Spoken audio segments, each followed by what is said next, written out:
I thought we'd do a minor blues. This is a full 12-bar blues solo in B minor.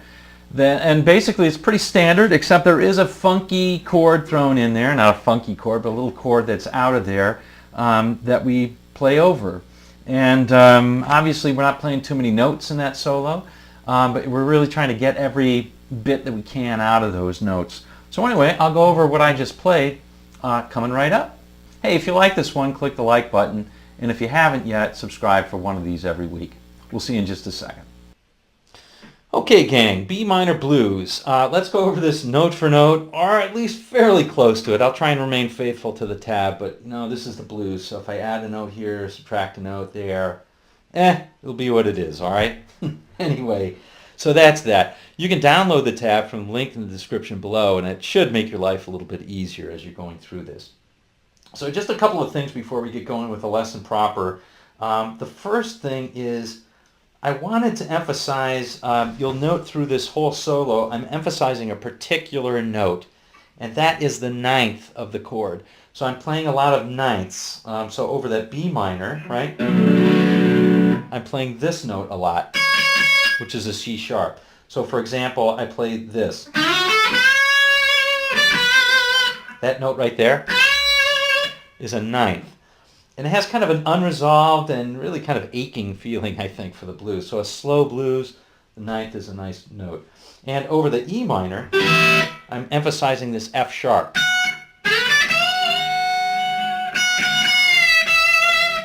Right? Same sort of idea.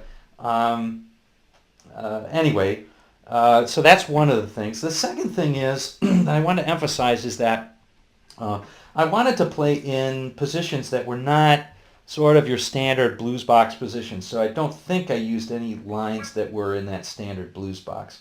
So for example, by the blues box here, I mean, we could play the whole thing in a B minor blues box right here. You know, that right there. And playing things like...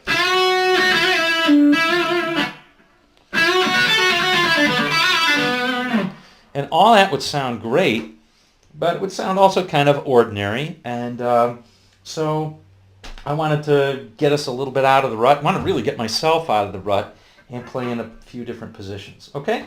So we're going to go through that in just a second. Okay, now let's go over the chords. Now I'm going to play them very, very straight.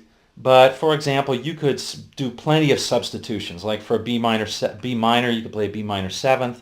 You could play a B minor 9th. You could arpeggiate the chord. You could play a B minor triad. Whatever you want to do. I'm just going to play them straight so that we can get them down. All right, so here we go. It's going to start out on a B minor. E minor. Back to B minor. Another B minor. E minor. Another E minor. B minor. Another B minor. Here's the kicker. G7. F sharp 7. B minor. E minor. B minor. F sharp 7. And then back to the B minor. That turnaround is those last two bars, right, where everything's quicker. So you're playing B minor to E minor, and then B minor to F sharp 7. All right. So that G is the only thing that I wouldn't say we need to worry about it. We can play straight B minor pentatonic. It would sound great. But if we do emphasize it, it's going to be a little bit extra cool, and so that's what we're going to do. All right. So let me turn up the gain again on this. So here we go. So let's go over the solo itself. Starts out on that B minor chord. We are going to play a few pickup notes. So I'm playing here not in the blues box position, but one position up from it.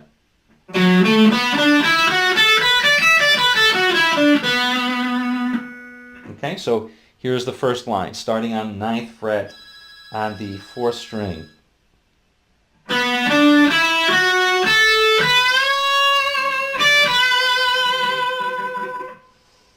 Okay, so we're playing a bunch of pickups basically on the 3rd of the measure, the 3rd beat of the measure.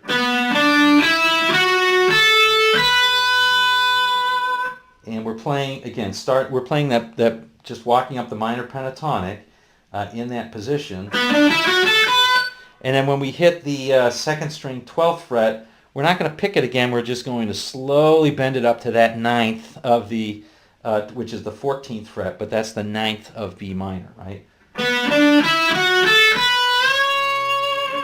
And we're going to hold it there, give it lots of vibrato, and then play on the first string 10th, and then back to the 12th. One more time. Here's the line.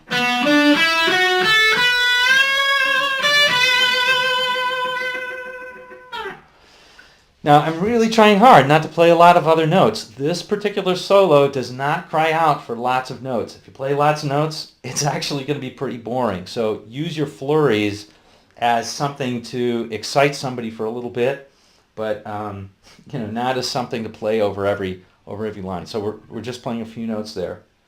Here's the next one. That's pretty straightforward, okay? So that's over that E minor. So we're bending up on the 12th, again, to the 9th of the E minor, which is the 14th, a whole step. Bringing it down and pulling it off to the 10th. And then playing 12th and 10th again. And cutting off the 10th really quickly. So one more time. All right, you'll also notice, especially if you look at that beginning of the video, I am playing very hard with my right hand. I'm really trying to make that note count. Okay, so do what you need to do. Mute the other strings if that works for you, or if you have a good aim, you can just try and hit that first string, right? So that might take practice. First few times you might do this. You don't want that, of course. You want this. But very impactful. Play it hard, okay? Here's the next line over the B minor.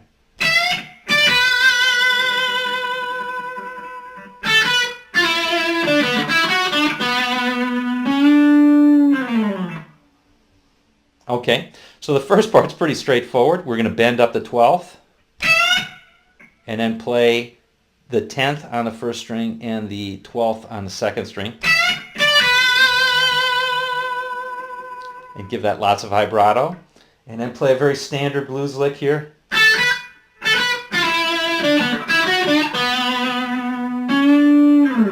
Only thing non-standard is that last note. I'm not sure if I did this again that I would play that note. I think it sounds better without the note, but hey, I played it. I'm going to stick with it, I suppose. All right, so that's a little bit retrograde motion here. We're coming from on the second string, 10th to the 12th, and then we're doing a quick pull-off from the 10th to the 9th on the third string. Okay, and then on the fourth string, we're playing 12, 9, and then back up on the third string. Okay, so like this.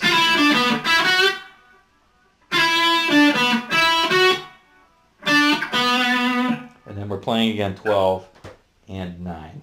I end that with an 11th and bend it up a half step and then kind of fade it off and slide it down. Okay, here's the whole line.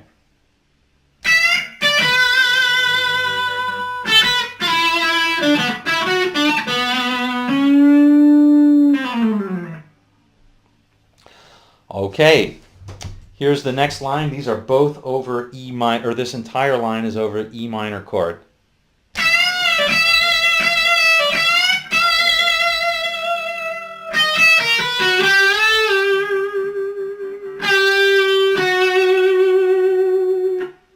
Okay, not too much to that one. We're simply playing on the 12th string. Again, we're milking that position. We're not leaving that position much. So what I'm doing is I'm playing on the 12th string. I said the 12th string. First string, 12th fret, bending up a whole step just like we did before and letting it come down.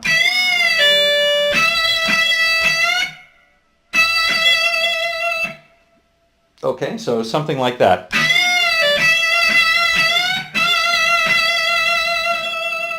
I'm really just finding a way to just play that note over and over, which is just an E. What could be simpler, playing an E over an E minor chord, right? That's true, but you got to find an interesting rhythmic way to play it And all I'm doing is kind of dancing around that note and giving it lots of vibrato, lots of bends and stuff, right? So again.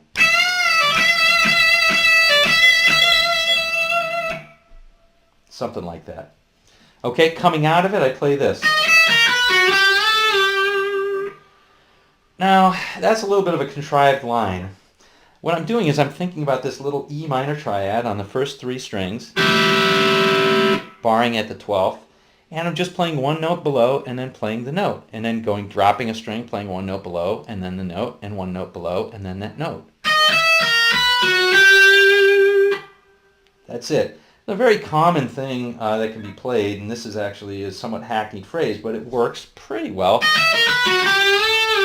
On that last one, I bend up a whole step and bring it down. Okay, so again, here's the whole line.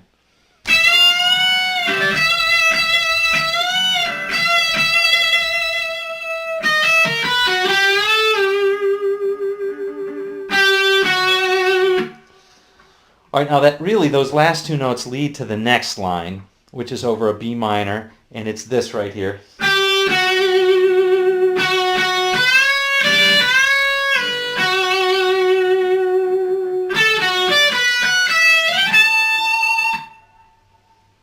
Okay, so this is this is sort of a lick here, but again, I'm emphasizing that 9th right here.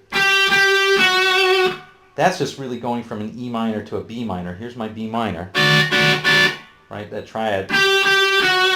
One note away, which is really nice. Feels great when it's organic like that. So 11th. Again, 11th a couple times more. And then here's the lick really, is on the 2nd string, I'm bending up a whole step, and then I'm playing on the 1st string the 10th. So I'm bending up the whole step from the 12th, and then playing on the 1st string the 10th. One more time. And you can play that either way you want. You can play it without holding the notes ringing, or you can play it with the notes ringing. Here's without. And here's with it ringing.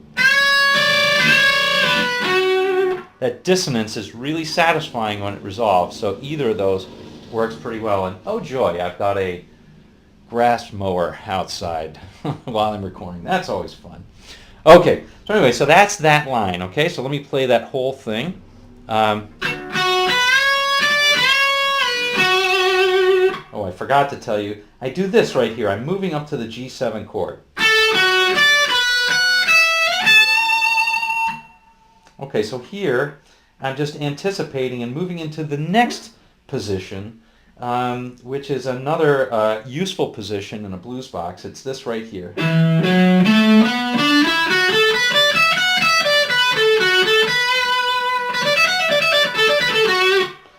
That's a heck of a useful position. I don't think people use it anywhere near enough.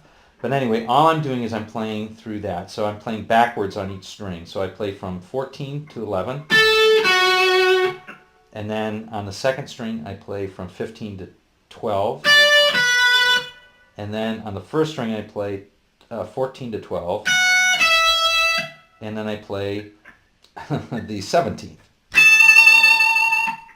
And I'm setting myself up for that G7 where I'm just going to bend it up 1 and play basically a blues lick. So the whole thing goes, I guess that whole line goes like this.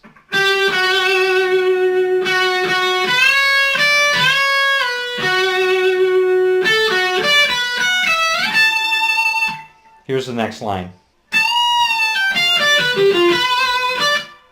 Okay, so with this one, what I'm doing is I'm bending up the 17th a half step. So I'm aiming for this note, which is a real bluesy sound out of that G chord, right? Kind of dissonant. And then I'm just basically playing a G7 arpeggio, right? So I'm playing, I'm bending up the 17th a half step, then going to the 15th, and then on the 2nd string I'm playing the 7th of a G, right? Which is the 18th fret, then the 15th, then on 3rd string 16th, 4th string 17th, 4th string 15th, 2nd string third string 16th, and then ending up on the second string 15th. If you look at that, here is my G7 chord. I'm just outlining that chord, and here's the 7th. Here's another way of playing that chord. So basically, I'm just outlining that chord. If I played it down here, you'd see it easily. Slowly now.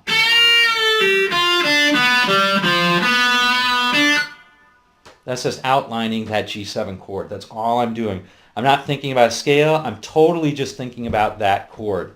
So when you ask me about what scale am I playing over, I could tell you a scale that fits, but I'm really totally just thinking, hey, what's the chord am I playing over? I know that chord's an oddball chord, so I deliberately play over it. It's really that simple. Heading down the home stretch, gang. Now we're going to play over that F7 chord. That's diatonic to the B minor blues. Just fits into that B minor blues, so it's back to the B minor pentatonic. And I'm up here, right? I just played. Okay, so I'm going to go back to my B minor pentatonic up here. All right, now, to give you an idea, here is my B minor chord. Now, that's probably easier to see down here. And here's the box that I'm playing.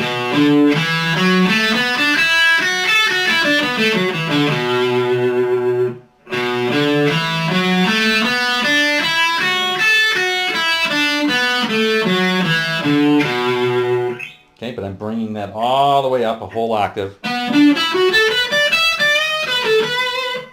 So all I'm really doing is I'm playing on the F7 chord. I'm playing something very simple. I'm playing just out of that blues.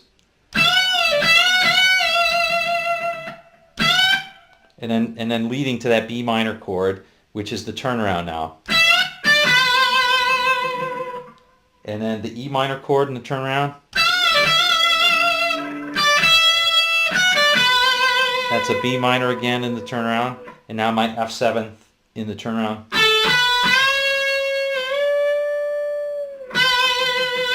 Last one's a little bit tricky. What I'm doing is I'm playing a half step bend and then a 1.5 step bend. And then ending on that B on the third string 16th fret. Okay? So again, coming out at the back end, we're playing like this. Past that G7, this is whole from the G7 to the F sharp 7, and then the whole turnaround, we're playing this.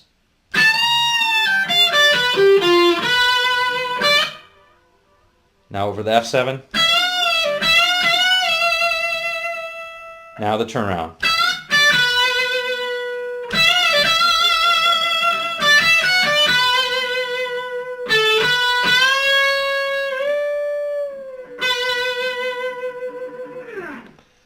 And that's it. Okay, gang. Well, I hope you see how we tried to use just a few notes to this, and the only flurry that we had was over that G7, and it was pretty dramatic. And anyway, hopefully this also gave you some other ideas for other positions you can play other than your blues box. All right, gang. Well, there you have it. A slow minor blues with a little bit of a strange chord thrown in there at the end, but good one to know. Definitely a good one to know for jam night or whatever. And hope you got a lot out of this. Hope you got a lot of fun out of it. That's the main thing. All right, we'll see you on down the road.